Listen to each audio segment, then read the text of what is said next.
Okay, welcome to the video tutorial portion of screencasting, which you can use to create flipped classroom lessons for your students. You can feel free to follow along with the Word document, which lists the steps in order. Also, you may want to have handy the Word doc that has the screenshots of the various clicks and tabs as you navigate your way through. Here we are starting at the home page for Cobb County. I'm going to start off by hovering over departments and clicking over here on technology. Brings us directly to the technology services webpage. I'm going to just scroll down here underneath the instructional technology box under teacher resources. I'm going to click there. That brings us directly to the instructional technology webpage. Lots of good stuff on here. We're going to go directly over here and hover over Innovative Learning, which brings up our screencasting option, and I'm going to click on that. That does open up a new tab, displaying many resources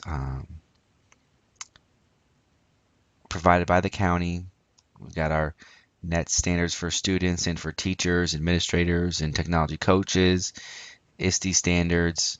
What we're interested for today is going to be listed right under here directly under resources, 28 useful tools for screencasting. And then click there, and it's going to open up yet another tab to this Tripwire magazine, which lists a number of fantastic and many free options. I think the easiest one to use, and also one that you do not need any special administrative permission to add to your desktop or laptop, is going to be the Screencast-O-Matic. So we're going to click on that, and it's going to bring us directly to the Screencast-O-Matic homepage.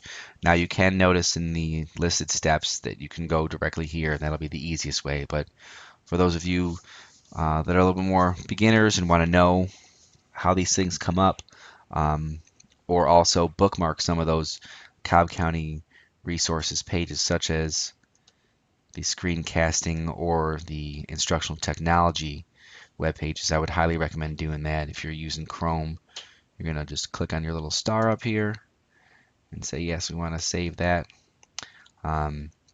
Or your other favorite options if you're using either Internet Explorer or Mozilla, anything like that. So at any rate, here we are at Screencast-O-Matic. You do have the option of just to start recording and use the web-based, or you can click the download and install option and put it right onto your laptop or desktop. Again, Cobb County does not require any special administrative access for that. You don't need to talk to your local technology person. You just click right here and go.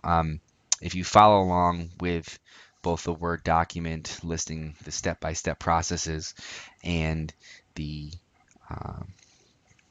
print screenshot options, that will walk you through how to download and install. For right now, I'm going to go ahead and pause the video, and just to show you how to do that, I'm going to come down to my icon here, which is on that taskbar that you can add to your own desktop or laptop by following the step-by-step processes and the screenshots. I'm going to simply click on that and be able to pause this, and we'll reset and continue the video then. So for me, it's going to be a minute or two. For you, it'll be almost instantaneous. And you're back. So what I want you to do is notice here, I can come down to my Windows icon, my Start menu, and bring up all programs. And I've already downloaded the Screencast-O-Matic, but I can come down here to it and click on, double click,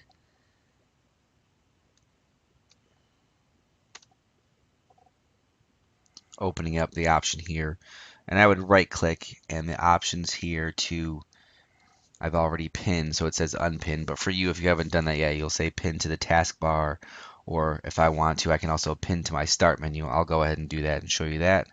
So I select pin to my start menu, and I can go back And notice it's right up here at the top. Just for easier access, I do prefer pinning to the taskbar over here just for ease of access. Okay, so if you notice, I went down to my taskbar, and when I clicked on there, it paused. I brought us back to the Screencast-O-Matic page just to show the quick demo video, which you can access directly through your internet connection web page, or if you're using a digital form of the Word document, I also hyperlinked in there a direct link to this video. If you want to control click, you can watch that as well. But might as well just play it right in here and talk to you about it as it goes through. Welcome to Screencast-O-Matic. With just one click, you can bring up our screen recorder, which you can drag and resize to record anything on your screen.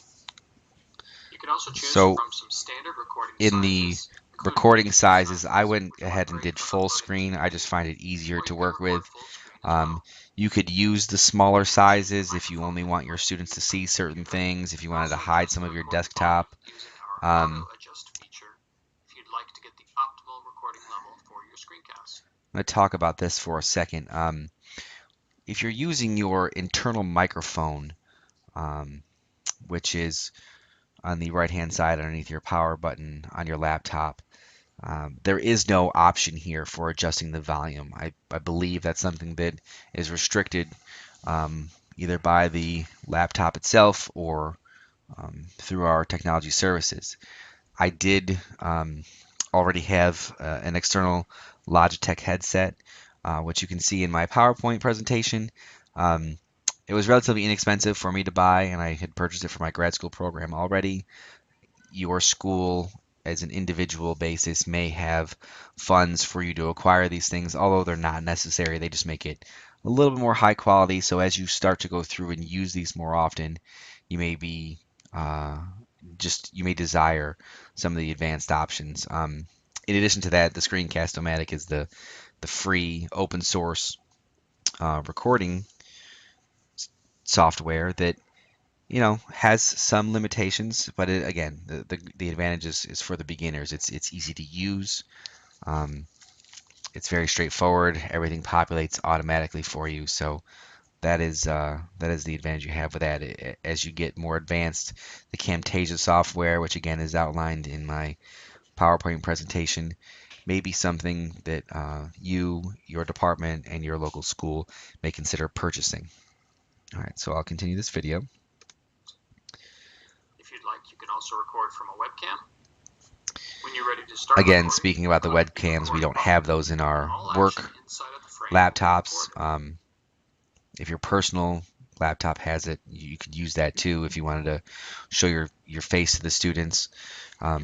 In regards to those options, for my mathematics classes where we do use the Bamboo tablet, which you'll see in the other video, I think one of the big advantages that we use that for is that it presents the students in a first-person point of view, in the same vein as the Khan Academy videos that we opened up with. This really, I believe, helps the students with the math concepts because they're not distracted by the teacher themselves. They're really kind of more focused in on the board and the steps in the material. Depending on your content, this may or may not be an advantage for you. I think that some English literature or social studies may want to have those video options. So that's the end of the video for the quick start. And that just kind of basically shows you what I showed you here in a much more shorter, compressed manner. So once we have that all set, you've downloaded on there. Like I said, you can just click Start Recording, and the rectangle will come up. Or if you've added it, you go to the taskbar here and pops it up. So at this time, with this video, your step-by-step outline and your screencasting screenshot image outline, you should be able to get online, download or use this program, and begin creating videos just like the one you've just watched. I hope this helps. Enjoy. One last thing I wanted to add, as you're working your way through step E here, um, you get down to the point where you've clicked done. You're then prompted to say, okay, now I want to upload my videos. YouTube is what we're recommending. It's very easy to use. Most people are familiar with it, both for teachers and students, especially the students. Um, you will have to enter in your login information and go ahead and select upload. Depending on the length of the video, the process can take anywhere from a few minutes to 45 minutes, depending on how long it is.